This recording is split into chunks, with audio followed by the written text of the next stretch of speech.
Untung rugi Omnibus Law itulah tema Rosi malam hari ini. Komentar warganet silakan mention @Kompas TV. Hashtagnya adalah Omnibus Law. Live streaming bisa Anda saksikan di kompas.tv/live. Presiden Jokowi secara terbuka berkali-kali mengatakan ingin merevisi peraturan yang memperlambat investasi. Ini kata Presiden.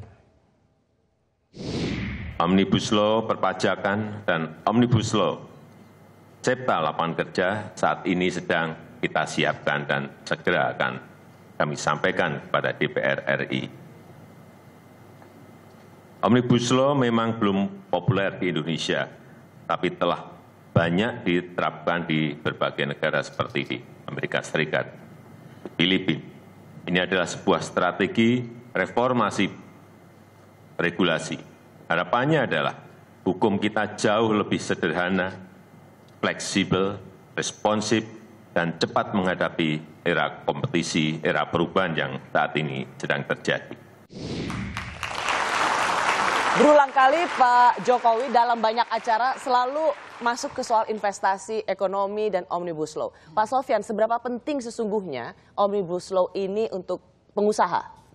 Kalau saya melihat memang ini penting sekali ya. Penting sekali. Karena kita sebenarnya tidak pernah menyangka, karena kita tidak pernah mengusulkan Omnibus Law ini kepada pemerintah. Ini sekaligus mengklarifikasi, maaf Pak Sofyan. Orang bilang ini sebenarnya usulan dari pengusaha, maunya pengusaha, benar nggak? Tidak, sama sekali tidak. Karena kita lihat tiba-tiba Pak Jokowi pada saat pelantikan di DPR menyatakan itu.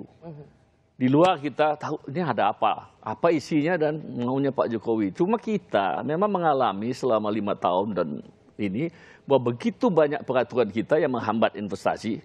Sehingga kita kan turun semua, kita punya rating dari negara-negara yang dibuat oleh World Bank, oleh World Economic Forum, dan lain-lain itu ya. Jadi itu yang memberikan sebenarnya harapan buat kita bahwa ini akan ada perbaikan karena peraturan yang begitu banyaknya, yang saling bertentangan, yang saling gray area, yang disalahgunakan oleh birokrasi kita, yang menghambat investasi ini, kok tiba-tiba Pak Jokowi ambil inisiatif itu.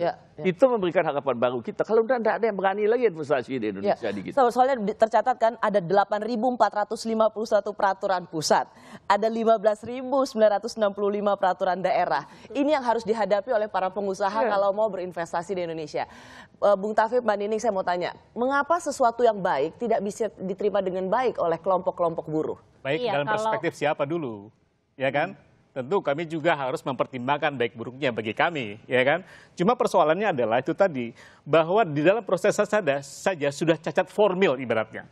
Begitu kami masuk ke dalam konten, substansi-substansi yang ada dalam RUU Omnibus Law ini, banyak pasal-pasal di dalam Undang-Undang Ketenagakerjaan nomor 13 tahun 2003 yang diobrak-abrik, dihapus. Ini bukan bongkar pasang, tapi bongkar rombak. Total. Apa misalnya? Benefit-benefit yang selama ini didapat oleh buruh dihapus, Pak. Jadi ada yang namanya upaya untuk mengamputasi sebagian besar hak-hak buruh. Di antaranya, ya, ini supaya menjadi clear, Pak. Masalah status hubungan kerja yang bersifat kontrak. Di Undang-Undang 13 2003 diatur secara ketat pekerjaan apa yang bisa dikontrak dan pekerjaan apa yang tidak bisa dikontrak. Di Undang-Undang atau RUU Omnibus Law ini dihapus. Artinya semua jenis pekerjaan bisa dikontrak. Seumur hidup seseorang bisa dalam status kontrak terus. Apa itu yang kita inginkan? Dengan kontrak itu jangan berharap seorang buruh atau pekerja bisa mendapat uang pesangon. Walaupun uang pesangon tidak ada perubahan, nothing, karena statusnya kontrak. Itu satu poin itu dulu ya. Masih ada. Satu poin masih ada 10. Ya, Mbak Nining. Mau menambahkan bahwa selain tadi yang disampaikan, selain cacat prosedur yang memang tadi saya bilang ada sangat tertutup, tidak bisa diakses oleh masyarakat, dan kemudian saya sangat terkaget ketika Pak Susi menyampaikan ini sebuah strategi. Jangan-jangan strategi untuk menghancurkan rakyat, kan gitu. Strategi untuk mendapatkan rakyat tidak lagi punya kepastian kerja. Jangan-jangan strategi untuk bagaimana membuat fleksibilitas tenaga kerja yang sejak awal kami tolak itu ternyata terbukti. Karena konten di dalam RUU sekarang itu pasal 59 dihapus, itu menunjukkan bahwa bagaimana membuat fleksibilitas tenaga kerja yang buruh yang murah bisa diperlakukan semena, PHK yang semakin mudah. Itu ada gitu loh. Jadi bukan tidak beralasan kami menolak Omnibus Law, termasuk metode yang kemudian melalui pakai rancangan undang-undang Cilaka. Saya mau ke Bung Febri dulu, LPM UI. Kenapa sesuatu yang baik tidak bisa diterima oleh yang baik, terutama dalam hal ini oleh organisasi-organisasi buruh. Ketika kita sepakat, kita harus maju dalam iklim investasi. Karena kalau semakin banyak investasi, semakin banyak lapangan kerja, dan kita bisa mengurangi pengangguran. Ini jatuhnya kan juga untuk kesejahteraan buruh. Tapi kenapa itu tidak bisa diterima? Tidak dapat. Kebijakan itu harus punya narasi yang bagus. Ini menurut saya PR bagi pemerintah juga. Bahwa ketika kita menawarkan policy yang baru, narasinya harus jelas. Dan padahal ini sekedar memberikan fakta saja. Dari rancangan yang sekarang, itu katakanlah 1.200 pasal yang akan berubah di banyak sekali undang-undang. Yang menyangkut perizinan itu akan berubah lebih dari 1.000 pasal. Yang menyangkut tenaga kerja itu hanya sekitar 63 pasal. Kecil sekali sebenarnya kalau dibandingkan dengan yang mau narasinya diubah. ini kemudian tidak dikerjakan dengan maksimal. Ini yang kemudian kami sebenarnya melihat, sebenarnya kami sudah menyuarakan ini, kalau tidak ada mengaku menyuarakan, kami mengaku sudah menyuarakan ini bertahun-tahun. Masalah perizinan. Kita ease of doing business kita selalu tidak bergerak dari 73. Terakhir malah turun dari 72 ke 73. Ini kita bicara tentang peluang untuk tenaga kerja. Ya, jadi sebenarnya kan Omnibus Law ini ada soal perpajakan, ada soal tenaga kerja. Perpajakan kayaknya adem ayem aja, tapi soal tenaga kerja terutama untuk buruh ini yang banyak mendapat penolakan. Padahal tadi kalau dilihat dari pasalnya, sebenarnya pasal yang lebih berubah banyak itu masalah perizinan. Lebih banyak soal perizinan. Menurut Anda di mananya organisasi tenaga kerja atau buruh yang belum tahu, atau memang ada yang dianggap merugikan para buruh? Oh jelas, karena memang pasal ini memang sudah sangat dipegang oleh buruh dari sejak bertahun-tahun. Beberapa pasal yang memang secara substantif memang akan, menurut kami akan cukup alot pembahasannya. Khususnya adalah masalah pesangon. Ini kalau kita lihat datanya, ini saya sekedar menjelaskan saja apa adanya data, karena saya adalah akademisi gitu ya. Sepanjang berapa tahun terakhir, peringkat biaya pesangon di dunia, Indonesia paling mahal. Peringkat 1. Ini yang menjadi salah satu impediment, menjadi penghalang bagi terciptanya kegiatan ekonomi baru. Nah, kegiatan ekonomi baru inilah yang kita harapkan bisa menciptakan pertumbuhan ekonomi dan menyerap tenaga kerja. Jadi memang ada unsur soal mahalnya gaji buruh atau tenaga kerja. Hanya pesangon di Indonesia. Yang lain-lain itu masalah lain lagi. Itu juga cukup mahal. Tadi Bung Tafib sudah menunjuk soal honor. Jadi perusahaan bisa membuat kontrak. Semua dikontrakan. Jawabannya apa Pak Susi? Apakah benar dugaan kritik itu? Ya, jadi pertama tadi Pak Tafib dan Bu Nining sudah mulai membahas mengenai substansi. Sebenarnya seperti disampaikan Mas Febri tadi, barangkali nanti harus kita dalami betul supaya tujuan dan niatan kita di dalam poin-poin yang menjadi concern-nya teman-teman pekerja. Saya lihat ada sekitar 6 atau 9 poin biasanya yang jadi concern, mulai masalah upah, pesangon, kemudian waktu kerja, outsourcing, kemudian dan sampai ke urusan tenaga kerja ahli. Nah, memang terus terang tadi saya sangat sepakat sampaikan Mas Taufik tadi, barangkali juga catatan untuk kami masalah narasi ke publiknya. Namun kondisinya kira-kira Mas Taufik saya ingin menggambarkan, Mas Febri tadi, di dalam dinamika pembahasan ini kan luar biasa. Karena isu-isu yang sangat sensitif seperti disampaikan Pak Tafib tadi. Contoh misalkan masalah upah. Selama ini kan juga pembahasan mengenai upah ini di dalam konteks Undang-Undang Ketenagakerjaan maupun PP 78 kan cukup panjang. Dan sudah sekian tahun seperti cerita Mas Febri tadi. Nah, banyak hal yang beredar yang ditolak atau dikritis oleh teman-teman berbeda dengan substansi. Upah, pesangon. Kemudian sebenarnya kalau di sisi peningkatan, kalau desain awal ini kan sebenarnya di dalam konteks keseluruhan. Kalau nanti saya cerita strukturnya keseluruhan gitu. Investasi itu kan akan mengundang industri baru dengan pengembangan usaha yang sekarang.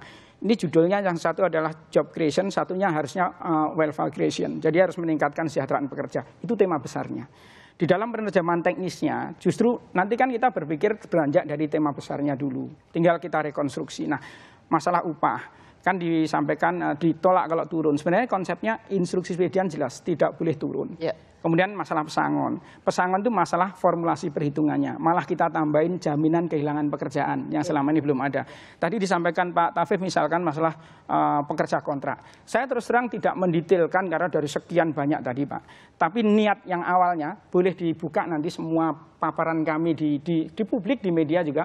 Pekerja kontrak itu tujuannya diatur adalah untuk melindungi hak dan perlindungan terhadap pekerja kontrak. Silakan nanti dicek semua paparan kami.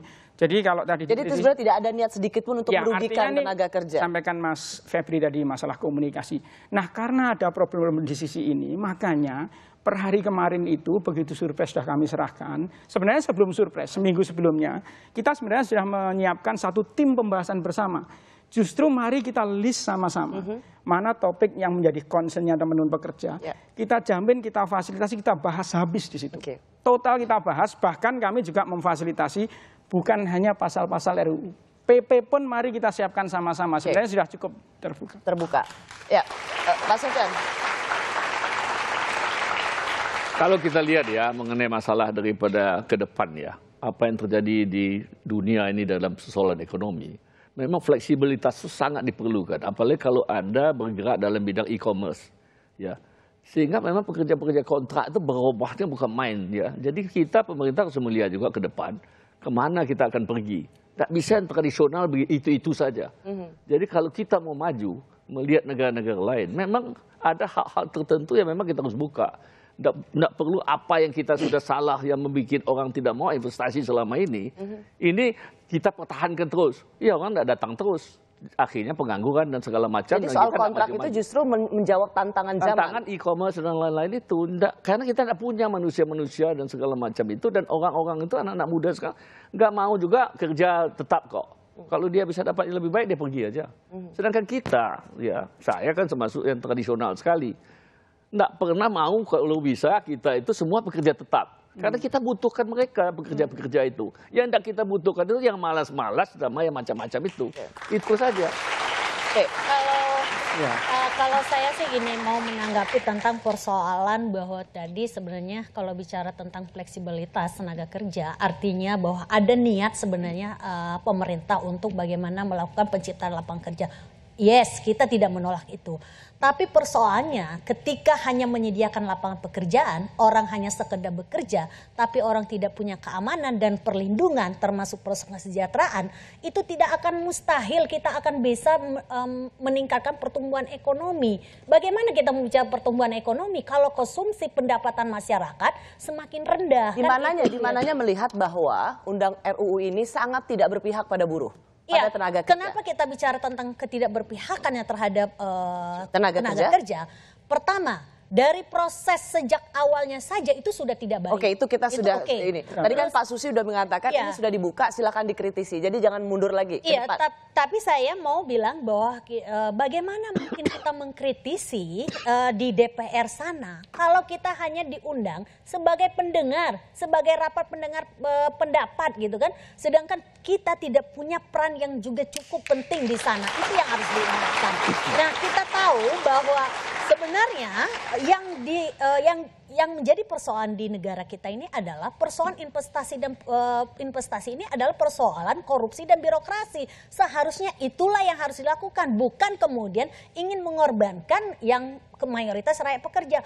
RUU Cilaka ini tidak hanya kaum buruh yang dikorbankan. Para pelajar yang hari ini mahasiswa yang masih duduk di bangku sekolah, ketika mereka didorong menjadi upah per jam, yang kemudian mereka sistem kerjanya pemagangan, harian, apalagi alidayah outsourcing gitu ya. Di mana kita mau bisa bicara tentang persoalan peningkatan kehidupan yang layak bagi rakyat? Ada yang singkat bisa diklarifikasi soal itu Pak Susi? Saya tambahkan dulu ya.